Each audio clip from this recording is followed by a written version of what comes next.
Chapter 13, Helen. I come to the hospital every day and the nurses in the ICU are very helpful. They bring me a chair and a box of tissues, lower the lights, and leave me alone to sit beside Lon. I love you, I say quietly, and try to stop shaking before touching his arm, but it's impossible. He looks so old and frail in the hospital bed, so caught in the tangle of ivy lines and monsters, so far away from me and his sedation that I don't know how to reach him. He's never been out of reach before, not since the beginning anyway, and when I wasn't supposed to fraternize with him, and this separation terrifies me. Don't you leave me, old man, I whisper, holding his hand and bending my head, letting the tears fall. You told me you would never leave me, so don't you do it. You have to rest and get well, Lon. You have to come home, you do. He has to, because I don't know how I could live without him. Chapter 14, Hannah. Tomorrow is my birthday. Sammy is coming home with me after school, and we're sleeping over at Crystal's, since her brother is throwing the first keg party of the season where we're invited. My mother woke me up with the same song she always plays on my birthday, some dinosaur named It's a Beautiful Morning. I used to love it when I was younger, and she made a big fuss over me. But come on, I'm 16 now, okay? Still she dances in, invading my room and opening the blinds. But no matter how crabby I act, she just keeps singing until I peek an alligator eye out from under the covers and she knows I'm up. Okay, honestly, I love my birthday. It's a day when anything can happen. When I got to school, Sarah was waiting for me in the courtyard with a shiny red happy birthday balloon that only lived long enough to tell the world, including Seth, that it was my big day before a bunch of seniors grabbed it and sucked it out the helium. I didn't mind because at least it had gotten the word out, and that was the whole point. The only dark cloud is that me and Seth haven't really talked lately, and once again I don't know why. I never know why with him. He doesn't look mad when we bump into each other or disgusted or anything. He just sort of recedes and does this friendly but distant thing where something is off and I can't pinpoint what. It's maddening. And according to Sammy, who saw him in the hall with his current girlfriend Solange this morning, he has a big hickey on his neck almost hidden under his hair. That's not good birthday news. Anyway, Sammy bought me pizza in the cafe, which was nice, and she brought it out to the courtyard and hung out on the curb, eating and keeping an eye out for Seth, who of course never showed up. Maddening, I tell you. What if nothing good happens? I said, leaning back on my hands. I mean, this is my birthday, Sammy. Something has to happen. Maybe he'll dump Solange. Sammy offered, drawing up her legs and resting her chin on her knees. That'll be a good present, right? I shrugged. Only if I was next. Do you really still want to be? She said, glancing at me. Yeah, I said without hesitation. Sammy sighed. What? I said. He dumped Solange, she said, and met my startled gaze. I heard it in the pizza line. OMG, why didn't you tell me? I said. She shrugged and reached for a pebble. I knew it, I said, jumping up and brushing pizza crust crumbs off my skirt. I knew this was going to be a good day. Why are you going? Like I don't already know, she added in an undertone, tossing the pebble back onto the driveway. To give Seth a chance to give me a birthday kiss, I said, nudging her with my foot. Come on. She shaded her eyes with her hand and peered up at me. Why don't you wait until he comes to you for a change? Because you know he won't, I said, shifting impatiently. Right, she said. Isn't that kind of the whole point?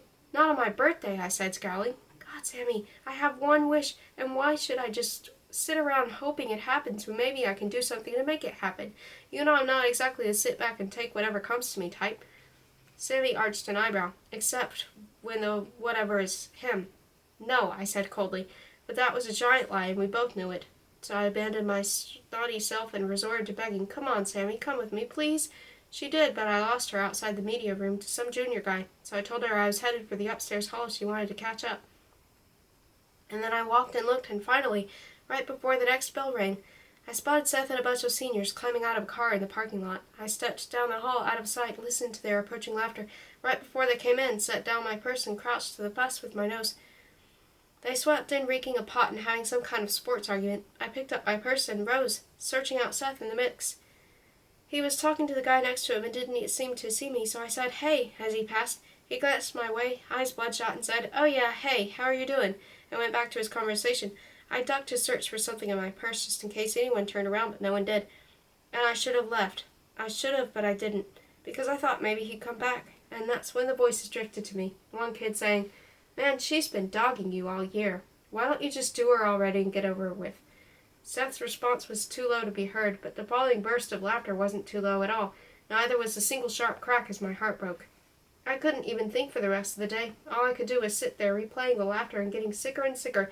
Teachers called on me, and I just said, I don't know, to whatever they asked. Sammy asked me what happened, and I just shook my head and said, I'll tell you tonight, because I couldn't bear to say all the things that were rising in my head. I thought I'd been so careful, secretly restructuring hall routes, just happening to be in all places he was, occasionally dating other guys so he wouldn't think all my hopes and dreams revolved around him. But they knew. Stoned guys, deaf and dumb to all but sports, partying in their knew. And if they knew, then everyone else knew too. Seth knew. I hadn't been subtle, I'd been obvious. I'd been dogging him. Oh God, just the word made me want to puke. I was so miserable that I never even noticed the 1,000-year-old nun who creaked up and snagged me for being out of uniform with my black stockings, so I had to buy a brown pair from the office, which apparently carried only the original yodeling goat herd brand of the thickest, ugliest, lowest hanging crotch pantyhose in the entire free world, and put them on. When Wine passed me in the hall and said, "Hey, happy natal day," and gave me a big smile. Connor's girlfriend, Teresa, stopped and asked if I had anything good planned, and in the heartbeat before I answered, I realized that whatever I told her would get back to Connor and then to Seth, and if I ever wanted to make a stand and end this before I had no pride left at all, it would have to be now. "Oh yeah," I said, studying my reflection in my locker mirror. "Me and Sammy are heading down to an all-night kecker. Some guys and I know are throwing for my birthday." I fluffed my hair. "Ought to be a blast." "Sounds like it," she said. "Is it an open house or invite only?" "Invite only," I said without hesitation. "They're not from this school and they're kind of older. Sorry." "No problem," she said, smiling. "I just figured it was worth asking since we're always up for a good party."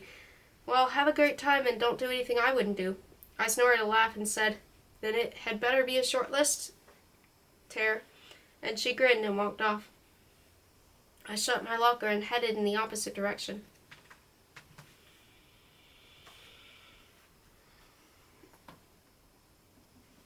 Chapter 15, Hannah.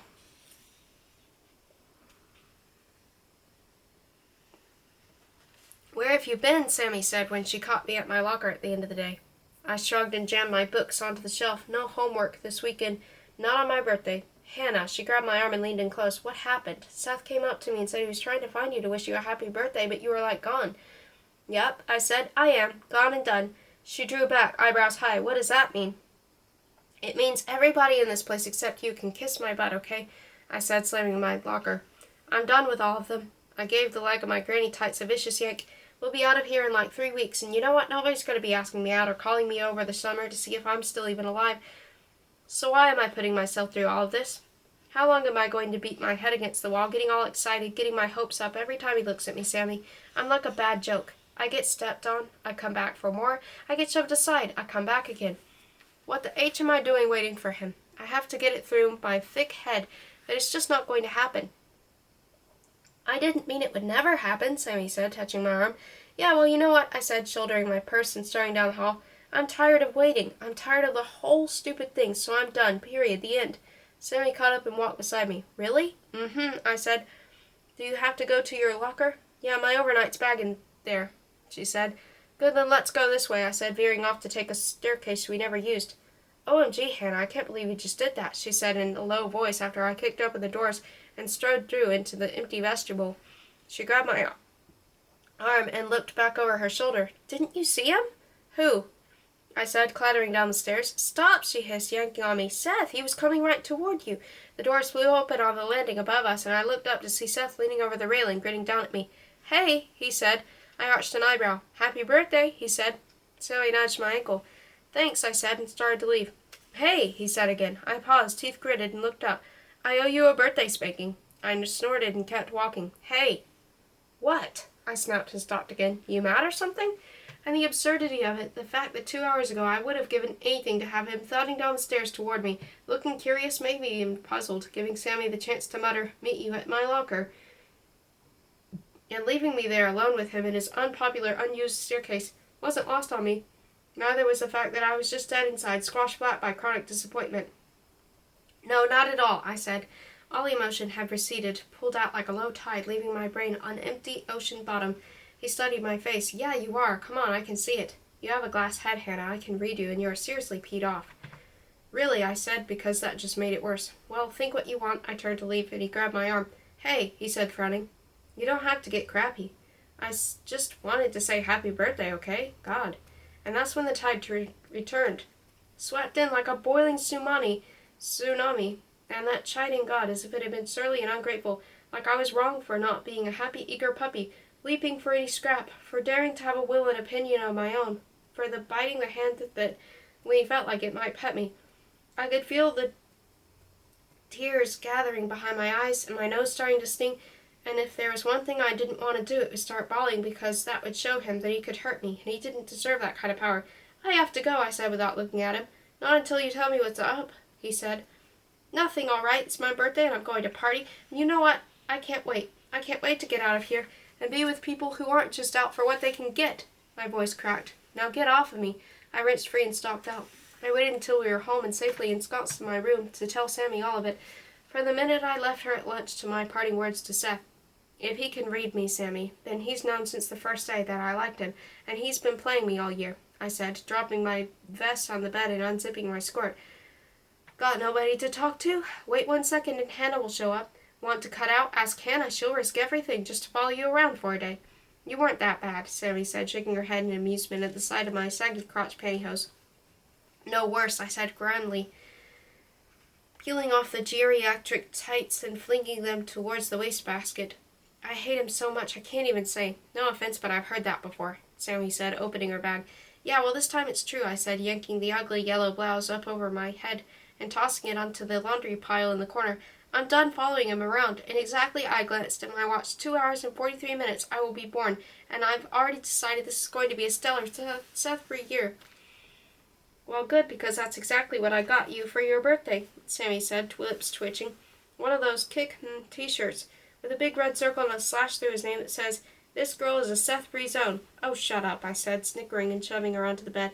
We had Chinese takeout because mushu shrimp was my food of choice. You're welcome to come back on Sunday, Sammy, when we do the cake and presents. My mother said, handing out fortune cookies. I invited the showmakers, too, because I think the outing will do them good. They haven't been anywhere since Lon came home from the hospital, and frankly, I'm getting a little worried.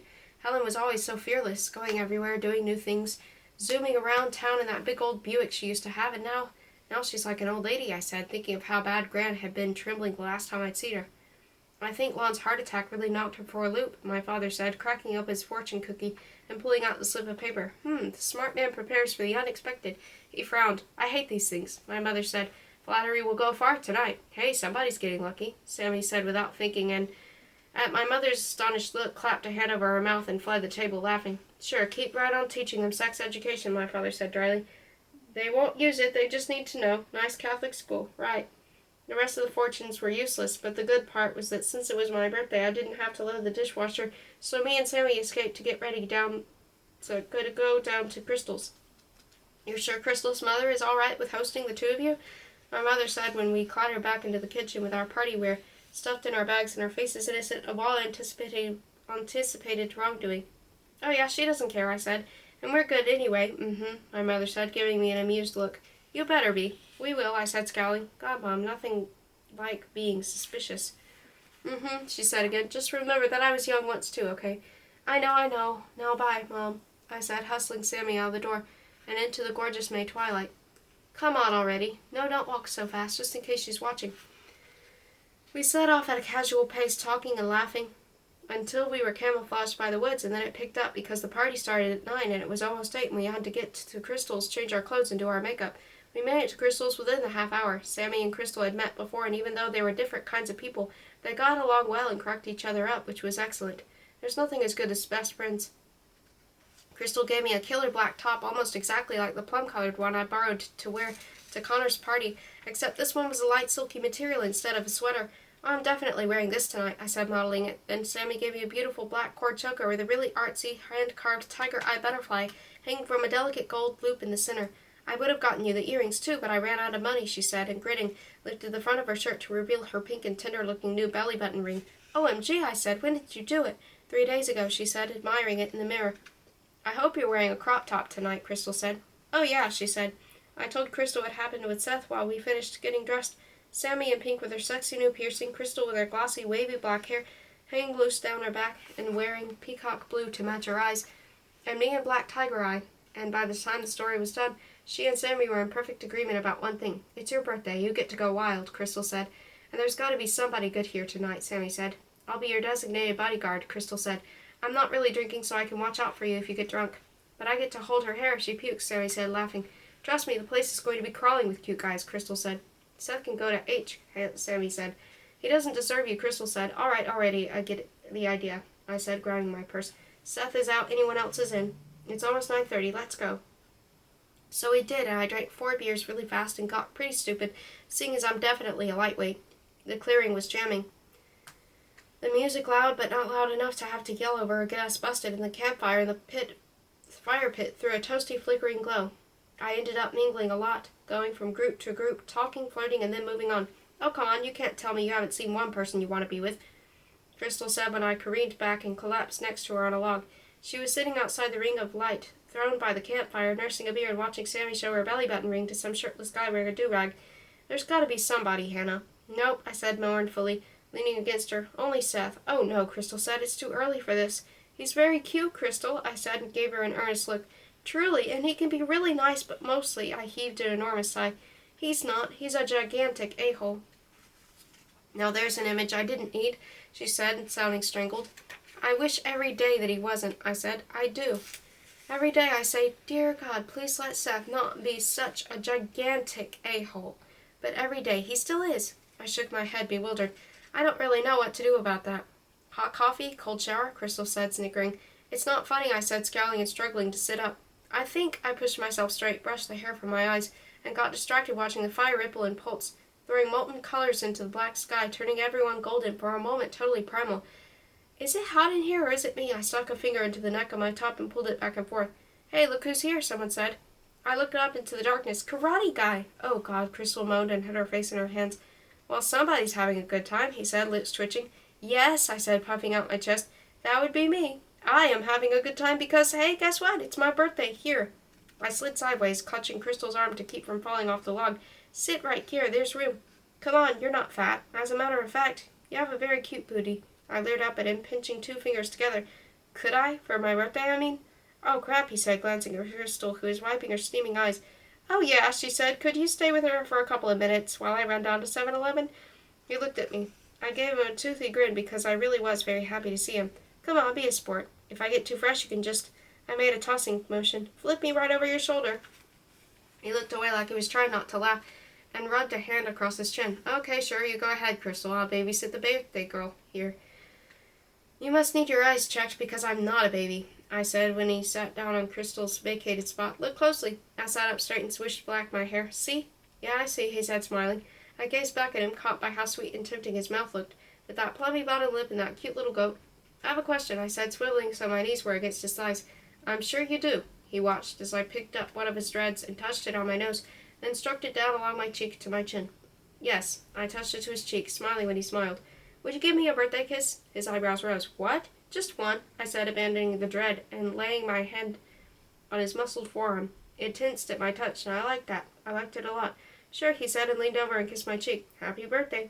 I smiled expectantly, certain that it was just the warm-up for the main event, and when nothing further happened, said, That's it? That's the whole thing? He quirked an eyebrow, amused. You complaining? Oh, yeah.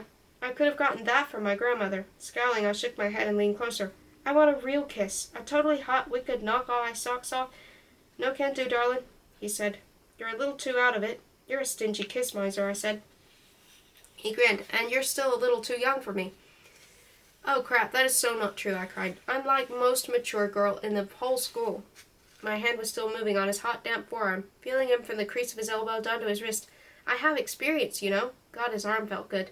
It was all I could do not to lower my head and bite it. All I would like to have more. I bet you would, he said, lips twitching. But maybe another time, okay? That's right, I said, nodding and tilting sideways until my head was resting on his shoulder. I peered up at him, the bridge of my nose grazing his jawline. You smell good. You smell blitzed, he said, and heaved a sigh. What are you doing? Not a lot, I said, pressing my mouth against his neck. I licked his skin just a little, just to get the taste of him. It was good. You taste good, too, I said. Come on, you can't do this, he said, and then in a mutter, Crap, I can't do it. But it's my birthday and good things are supposed to happen, I said, closing my eyes and sinking even further into him. So far it's been really sucky, though, and I don't know why. Hannah, you have to sit up. He slid his arm around me, but instead of shifting me up, it sort of cradled me closer. Come on. But I didn't want to move, not at all. His body was so sweet and hard and perfect that moving was unthinkable unless it was to lay him down and crawl on top of him. I hadn't realized I'd said that out loud until he laughed, low and husky, and said, Jesus, what are you trying to do, kill me? No, I was trying to do a lot of things, but killing wasn't one of them. You don't like me, I said sadly. You know I do, he said, rubbing his forehead. No, you don't, I said, slumping. Nobody does. Seth, a guy from the mall, he just plays me. He's an a-hole, he said. I know, and then there's you. I peeked up and was surprised to see his mouth quivering. What? God, he said, laughing. You are so effing subtle. I frowned, not sure what he meant. Relax, it wasn't an insult, he said, patting my back. I would never insult the birthday girl. Yeah, but you won't kiss her either, I said, sulking and writing my name with my finger on his thigh. Careful there, he said, shifting the second ended very close to the center seam of his jeans. You're getting into dangerous territory. I still have an A to go, I said. Yeah, well, you're going to have to write it somewhere else, he said, and moved my hand back into my own lap. Why, because you already have a girlfriend and that's her private property, I said, tilting my face up again so my nose was against his jaw and my cheek on his shoulder. No girlfriend, he said. Oh, I thought a minute. Are you gay? He snored. Not hardly. Good. More bright ideas tumbled in. You know, you should come see me, but if you do, which you should, you have to hide your tattoo because my parents would have a heart failure, so you could just wear a long-sleeved shirt, and that would be fine, okay? Sure, he said. Where the H is Crystal, anyway? I knew where Crystal was. I'd seen her return, catch sight of us, grin, slip across to the other side of the campfire, and disappear into the dark. Why, do you want to leave? I knew it. You don't want to be with me either. Well, it has nothing to do with it, he said, gazing out towards the fire. Then how come you won't even look at me, I said, tugging on a dread. He exhaled long and slow. You're making this really hard. No, I'm not, I murmured. A hat on my shoulder, my mouth close to his ear, where the skin was soft and hot and everything I yearned for, there in the dark. I'm making it very, very easy. Just one, I kissed his neck, little, and again, kiss. Darn, he muttered on a husky laugh. I'm going to kick myself in the morning, but... And lifting a calloused hand to the curve of my cheek, he lowered his mouth to mine, his dreads slipping forward like a slinky black curtain to shield us from view. The first kiss was brief, his lips light and feather soft, rose petals and sweet plums, ripe and irresistible, tempting me, making me bloom inside. But then when he tried to end it and ease back, I followed him, willing him to go on tasting, touching, teasing. He tensed, hesitated, then sighed low in my throat, and his breath swept my cheek, and then his mouth opened and mine opened too, and his heart was pounding through his t-shirt. I slid my arm up around his neck because he was so sweet, so hot, and God, I couldn't get close enough. Each time his breath hitched, I molded closer, shifting, finally sliding my legs over this, crazy to drown in him, to climb on top of him, and whoa, he said raggedly, gripping my hips and stopping me, holding me almost straddling his thigh and pressed so tight that our breath rose and fell together. You've got to stop, I'm not kidding, I can't do this. Do what? I murmured, muzzling his collarbone. You're doing just fine. I shifted further onto his thigh, and oh yes, that felt good. It must have felt good for him, too, because he groaned and pulled me the rest of the way into him, tucking my thigh tight into his groin and burying his face in the front of my shirt. I kissed his forehead, his eyes, his mouth, kissed him with no boundaries, and kissed him the way I felt, excited and aching and wanting, until I was delirious and his hands were holding my butt tight against him, my thigh tight against him, until I was yearning for him, and somewhere in the back of my mind warning signs were flashing, but there was nothing compared to the rush of being on him, with him, against him. I'm back, in case anybody's interested, I heard Crystal say far away, and that would have ignored her had Jesse not started and cursed and pulled away, but he still held me, with his damp forehead pressed to mine and his breath heavy. I'm going to get a beer, but I shall return, she said, sounding amused. Crap, he said, pulling back. That wasn't supposed to happen. Well, it's okay, really, I said, gasping, and put a hand on my thundering heart, still too dazed to think straight. I mean, technically, nothing did, right? And the whole thing hit me, that unsatisfied hunger, the lingering sweetness, the gain, the loss. I started to laugh, and yeah, even to cry a little, and he slid me off him and waited until the storm passed, and I was okay again. OMG, I said, wiping my eyes and giving him a shaky smile. Now that was a serious birthday kiss. Yeah, he ran a hand over his dreads, folded his arms across his knees, and looked out towards the campfire. It was. I bit my lip and waited for him to say more, but he didn't. Are you mad at me? He laughed without humor and shook his head. Not hardly. And what is it? I said in a small voice, as the beautiful full blossoming inside me began to fold it in as if. Did I do something wrong? No. He looked at me then, his gaze dark and serious. I don't know what to say. Say anything, I said, a little desperately. He thought a minute, then gave me a crooked smile. Happy birthday? Thank you, I said, and maybe it was because I knew he wasn't going to be my boyfriend, or because he seemed so much older, but not in a bad way, in a more mature way. Like at 19 and out of school, he was so far beyond me that I could just say stuff without having to worry about how he'd take it. That I added, you know what, even though I only got kissed once today, I'm glad it was from you. He blinked. That feeling's mutual. And then his eyes started to twinkle again, my smile returned, and there it was, a sizzling bolt of black lightning aching between us, that made me blush and go all soft inside, like crystals returned to the catalyst he needed to rise, do that gene-tuggy guy thing, look down at me with a wry smile, say, Next time I see you, you'd better be 18. And I laughed and gave him a wicked look, and he left, shaking his head. Sorry I had to interrupt, but it was starting to look pretty intense, Crystal said, plopping down next to me and giving me a knowing shoulder bump. Could everyone see us? I said, only slightly alarmed because there were plenty of other kids making out, and half of them were sitting right in front of the campfire, where you couldn't miss them. No, it's pretty dark over here, she said. Then, lips twitching, she added, So how do you feel? Still buzzed? No, and shut up, I said, flushing and laughing. Don't like him at all, huh? Shut up, I said, laughing harder and burying my face in my arms. Don't look now that he's standing by the keg, talking to some guy and pretending not to look over here, she said in a low, teasing voice. How do you know he's pretending not to look if he isn't looking? I said, lifting my head just enough to peek. Because you can tell, she said. See? He keeps messing with his dreads and watch, see? It's like he's trying not to smile. He's self-conscious. I said, resting my chin on my hand. Think it can see us? Nope, she said. Why, are you gonna flash him or something? Hell no, I said.